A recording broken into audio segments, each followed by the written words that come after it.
Баршаға сәлем, менің каналыма қош келіпсіздер. Бүгін сіздерге осындай өте жылдам, өте дәмді, ауызда еритіндей жұмсақ болып шығатын пахлаваның рецептімен бөлісетін боламын. Алдымен менің каналыма жазылмаған болсаңыздар, жазылып, қазақша ютубтың дамуына үлестеріңізді қосыңыздар. Видеоны соңына дейін қараңыздар. Алдымен тестасын жасаймыз. Бізге бар жоғы сары май, қаймақ, құмшекер, жұмыртқа және ұн, қопсытқыш қажет болады. Бізге ең алдымен сары майымызды ұнымызға қойып, крошки жасайтын боламыз. Барлығын осылай ұнға жақсылап араластырып, бір келкі сап-сары болғанша араластырып алатын боламыз. Өте жылдам дайын болады. Достар, міндетті түрде жасаңыздар. Енді үстіне қопсытқышымызды салып, тағы да жақсылап араластыратын боламыз. Енді құмшекердің үстіне 3 жұмыртқаның сарысын араластырып, оның үстіне қаймағымызды қосып тағы да араластыратын боламыз.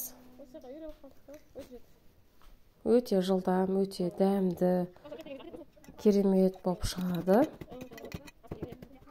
Дәл осылай араластырып, осындай бір келкі әппақ қоспа болу керек.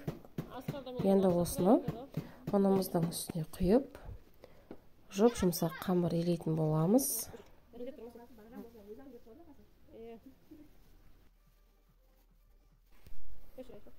Дәл осылай жұмсақ болу керек. Егерде сіздердікі жұмсақ болып кетіп жатса, ұнын қосудың қажеті жоқ. Бұны біз холодильникте жарты сағат сақтайтын боламыз. Біз оға дейін салмасын дайындаймыз. Бізге құмшекер, майдаланған жаңғақ және де жұмыртқаның ағы. Осы 3 затты жақсылап араластырып, дайындап қоятын боламыз.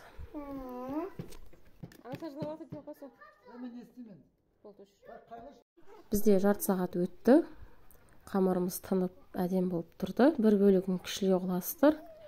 Ортасына қоятын бөлікті 3-ке бөліп дәл осылай. Менің қыздарым көмектеседі арасында.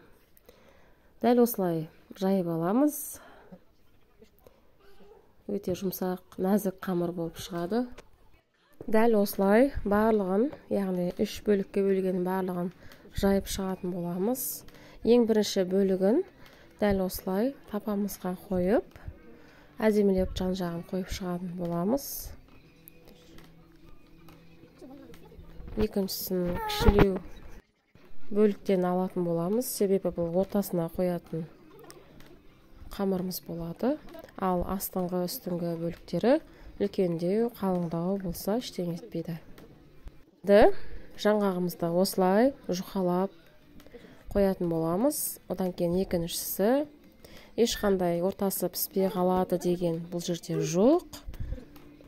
Барлығы керемет, өте дәмді болып піседі. Екінші қабатын қойып, енді ең беткі қабатын қойып, жан-жағын осылай әдемілеп қойып шығамыз.